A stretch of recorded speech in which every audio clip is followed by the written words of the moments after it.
"That's my mother." The words burst from the young waitress's lips like thunder, shattering the silence of the diner. The clinking of cups seemed to vanish, and for a moment, even billionaire Henry Blackwood's heart stopped beating. In front of him, Caroline, a simple waitress in New York, stared at the golden locket gleaming on his chest. Inside it, a hidden photograph, the face of a woman who had disappeared more than 20 years ago. The shock was immediate. Who was this young woman daring to speak such words? And why did the image he had guarded in secret match exactly the most painful memory of his life? Seconds later, Henry broke down in tears, unable to contain the truths buried deep in his past. In that instant, two lives, one marked by poverty and the other by immense wealth, collided in a way no one could have imagined, unraveling secrets that would forever change their destinies. But what happened next is something you need to witness until the very end. If you love emotional stories that reveal the true power of truth, love, and family, then hit subscribe to Golden Tales, turn on notifications, and stay with us. Because in every story, you'll discover that even the deepest secrets can lead us to the most powerful revelations. The words burst from the young waitress's lips like thunder in the middle of the quiet diner. For a second, the clinking of cups and the hum of the city outside disappeared, and billionaire Henry Blackwood felt his heart stop. It was late afternoon in the East Village. Rain kept falling, turning the streets of New York into a mosaic of reflections. The Hudson Diner, with its flickering blue neon sign, was a safe harbor for soaked customers in need of hot soup and a moment to breathe. Caroline Miller, 24, tied her apron for the third time that shift, tucked a pen behind her ear, and tied her hair back with the same worn-out elastic. Life had always been a balance between overdue bills and postponed dreams. Yet, in her eyes, there was still a spark, the kind you see in people who refuse to give up. That day, a man walked in who did not belong there. Henry Blackwood, in his 50s, wearing a perfect suit and a watch that cost more than a year of Caroline's rent. He carried the heavy gaze of someone who had silenced his own thoughts for too long. He sat near the window, ordered black coffee and mushroom risotto without even looking at the menu. Caroline wrote it down steadily, until something shining above his tie caught her attention. It was a golden locket, a small Victorian heart-shaped pendant. As she leaned forward with the coffee pot, the chain shifted and the locket opened slightly. Inside was a tiny photograph behind glass. Caroline froze. The face inside was the same as in the single picture she kept hidden inside a book at home. Anna, her mother. The same smile, the same small beauty mark by the eye. Her hand shook. Coffee spilled down the white tablecloth, staining it instantly. "I'm sorry," she whispered, her heart racing. "Sir, who is this woman?"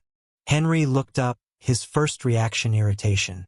But something in her trembling voice made him stop. The locket swayed between them like a pendulum. He snapped it shut. "She's not who you think," he said sharply. His tone meant to end the conversation. But Caroline's courage didn't come from nowhere. It came from years of pain and loss. "She's my mother," she said firmly. I have the same picture. The same smile, the crooked tooth, the mark by her eye. "Who are you?" Henry drew in a long breath. His answer came clipped. "Henry Blackwood." The world spun for Caroline. Blackwood, the name on Forbes covers, museum wings, skyscrapers in Midtown. Henry tossed a wad of bills on the table, stood, and muttered, "I need to go." 2 steps toward the door. Caroline's voice stopped him.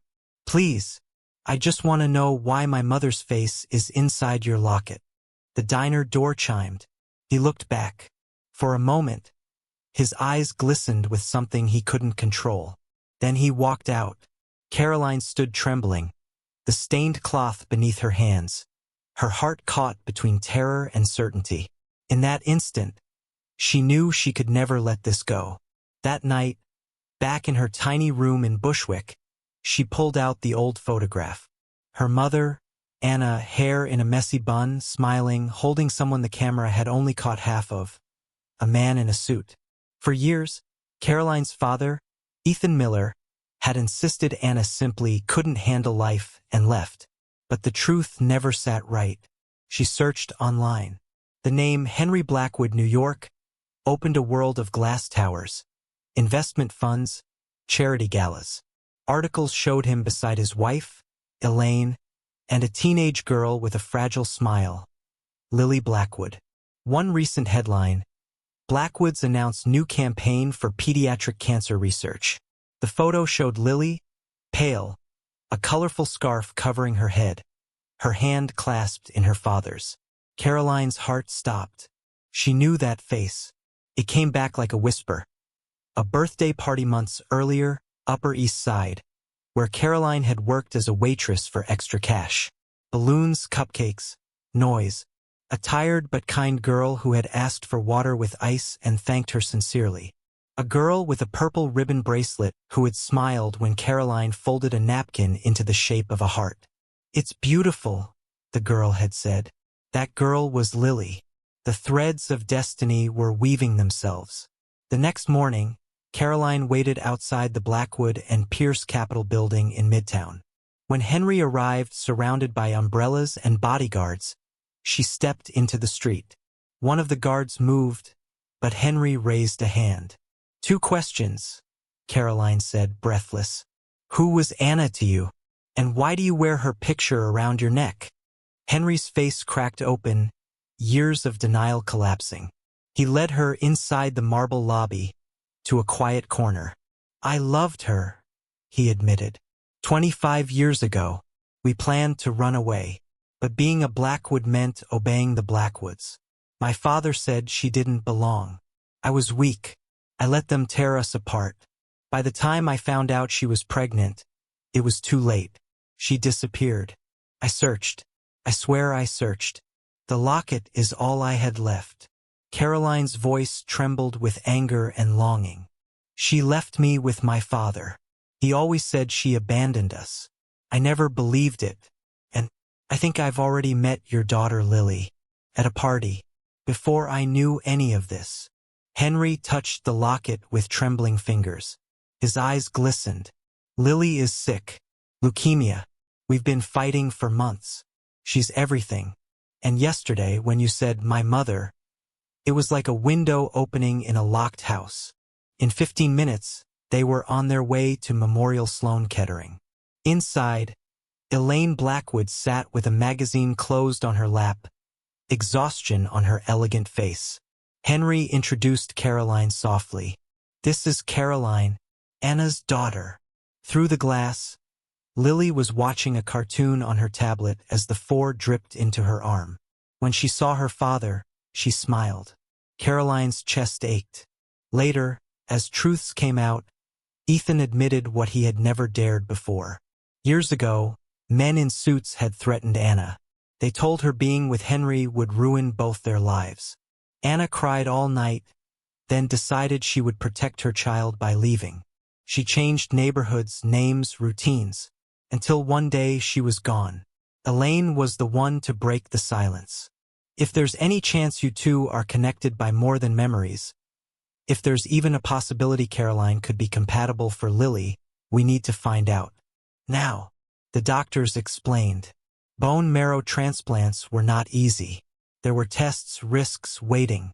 Caroline agreed before they finished speaking. Blood was drawn. The city outside rumbled on, indifferent. Days later, the call came. Compatible. The best possible match. Caroline pressed her hand to her face. "Thank you, Mom," she thought. Somewhere, she felt Anna smiling. The day of the procedure came like all great days do. Looking ordinary on the surface, while inside, every heartbeat felt like thunder. Caroline signed papers, received instructions, tied her hair under a cap. In the sterile hallway, Henry held her hand. "I wasn't there when I should have been," he said, voice low. "I don't deserve what you're doing, but I will spend the rest of my life deserving it. I promise." Caroline squeezed his hand. "Do one thing for me. Say my mother's name." out loud. Give her back the place that was taken. Henry closed his eyes as if summoning someone who had never truly left. Anna. The name echoed in the corridor like a prayer finally spoken. The procedure was long, precise, and grueling. Machines beeped steadily. Nurses moved with practiced calm. Lily received the marrow under watchful eyes. It wasn't cinematic or magical. It was medical, full of risk and detail. There were good days and bad days. Fevers that rose and fell. Tests, charts, endless waiting. Through it all, Caroline stayed. Elaine too. Henry, who had bought masterpieces for millions, learned to sit for hours beside his daughter's bed, holding her hand and whispering small reassurances. Weeks passed, and then came the moment of light. A morning in autumn, the leaves of Central Park blazing like fire. The doctors arrived with cautious smiles. The numbers were good. The response was strong. For the first time in months, Lily had a horizon. Henry broke down openly. Not the restrained tears he had practiced, but a full, unguarded cry. A cry of boys who lost and found again. Of men who finally chose to build bridges they once abandoned. He hugged Caroline, then Elaine, then Lily, then Caroline again, as if afraid his arms could never say enough. Life began to rearrange itself. Ethan came to New York. He apologized for the silences, for his fear, for not protecting Anna when she needed him most. Henry shook his hand firmly, the grip of one father to another, both broken, both trying. No one tried to rewrite the past. They decided instead to honor Anna, not as saint or ghost, but as a woman who had fought an impossible battle to protect her child. In the Blackwood home on the Upper West Side, Henry placed a framed photograph of Anna in the main library. Beside it, on a stand of glass, rested the golden locket, no longer hidden but displayed with reverence. Lily hung Caroline's painting of the purple balloon above her bed. Elaine proposed a quiet dinner, just the four of them. They made Caroline's tomato soup, toasted with lemonade, and laughed at the clash of accents and habits that slowly felt less like differences and more like family. One night, Henry stood before Caroline's old easel, now set up in their living room. The wood was cracked, the canvas cheap, but on it was the beauty she had been forced to squeeze into scraps of time. "You said you paint when you can," Henry murmured. "What if we made sure you could always paint?" Caroline frowned, unsure. Elaine smiled, stepping forward. "We pulled some strings. You've been accepted into the School of Visual Arts. Full scholarship. And until then, the foundation has an artist's studio in Chelsea. It's yours if you want it." Caroline's hand flew to her mouth. The dream she had always pushed aside for rent and survival was suddenly here, tangible. "I don't want you to think I'm here because of this," she began. Henry interrupted softly. "You're here because you're my daughter, because you brought my other daughter back to life. Let me do this. Let me take care of you, too." Caroline embraced him, and for a moment, the world outside, the skyscrapers, the noise, the endless city, seemed to shrink until only this family remained. In the hospital, Lily and Caroline grew inseparable. One day, Lily asked, "You're the napkin heart lady, right? And you're the girl with the purple balloon." Caroline laughed. From then on, they filled the empty hours with little things. Favorite shows, cheese sandwiches from the hospital cart, the way the East River sometimes glowed like the sea at dusk. Piece by piece, intimacy grew. Elaine often watched from a distance, her eyes shining. Life is generous when you open the door. On a particularly good afternoon, Caroline showed Lily photos of her paintings. Lily pointed at one unfinished canvas. A girl sitting on subway steps holding a purple balloon, her face blurred, her hope sharp. "That's me," Lily whispered. "Can I have it one day? Only if you promise to cover my wall with selfies, so I can keep painting you," Caroline replied. Both girls laughed until their stomachs hurt. The coincidences kept unfolding. The party where they had first met had been organized by a charity funded by the Blackwood Foundation. The very job that brought Caroline into Lily's world existed because of Henry's philanthropy. And the napkin heart? That wasn't just Caroline's trick. It was something Anna used to do at weddings when she worked extra shifts, leaving small bits of beauty in ordinary places. Caroline had learned it from her aunt without knowing its origin. Anna had left little lights scattered across time, guiding them here. The day of the transplant arrived like a storm disguised as calm. Caroline signed the last forms, whispered one more prayer to her mother, and walked into the hospital wing. Henry kissed her forehead before she was wheeled in. The hours dragged, full of sterile light and tense silence. Finally, Lily received the marrow. Nothing about it was glamorous. It was slow, clinical, heavy with risk. Yet inside that room, something invisible and miraculous was being exchanged. Life itself. The weeks that followed tested everyone. Fever, exhaustion, long nights of waiting. Caroline slept in hospital chairs, her hand often intertwined with Lily's.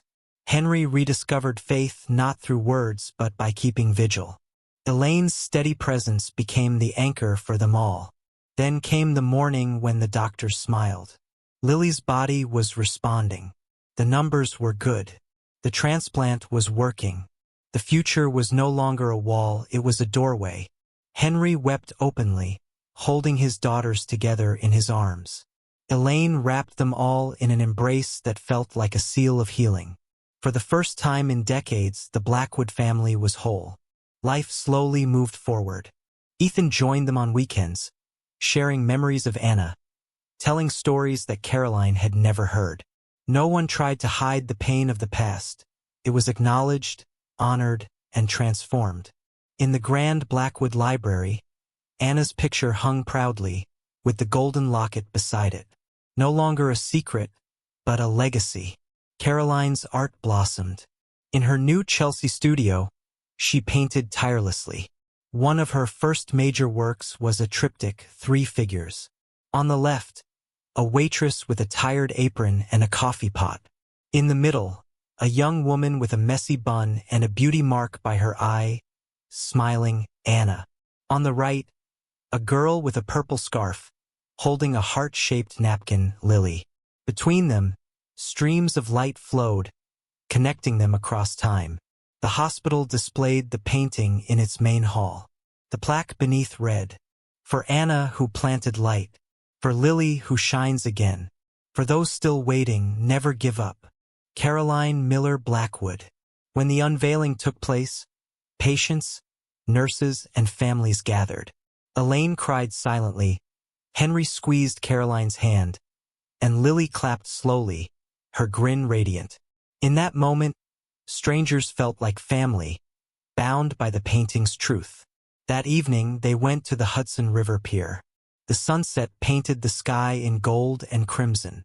Caroline leaned her head against Lily's shoulder. "You know," Lily said softly, "I think we knew each other before we met. Like, someone was pulling the strings to bring us together." Caroline smiled. "If they did, I'm grateful." The river shimmered, the city roared around them, and yet there was peace. A peace born not of perfection, but of truth finally spoken. Months later, Caroline officially moved into the Blackwood home. She studied at the School of Visual Arts, no longer forced to choose between rent and paint. Lily's health stabilized, and together, the sisters planned trips they once only dreamed of. Henry and Elaine learned to live lighter, their house filled with laughter instead of silence. One night, Caroline returned to her small Bushwick room to collect her things. She stood before the cracked easel that had carried her through years of struggle. Instead of sadness, she felt gratitude. She touched the wood and whispered, "We made it, Mom. We finally made it." She closed the door for the last time. Back at the Upper West Side home, she found Lily sketching clumsy stars in her notebook. Henry and Elaine were in the kitchen preparing tea. For the first time, Caroline didn't feel like a guest or an outsider. She felt what she had always searched for: belonging. The story that began with a photograph hidden in a locket ended not with loss, but with family rediscovered, with hope restored, with love triumphant. If you were moved by this story, don't forget to subscribe to Golden Tales and activate notifications so you won't miss the next story. And tell us in the comments, which part of this story touched you the most? The moment Caroline recognized her mother's face? The day she saved her sister's life? Or the painting that brought everyone together? We can't wait to read your thoughts, because here at Golden Tales, every story reminds us, even the deepest secrets can lead us to the most powerful revelations.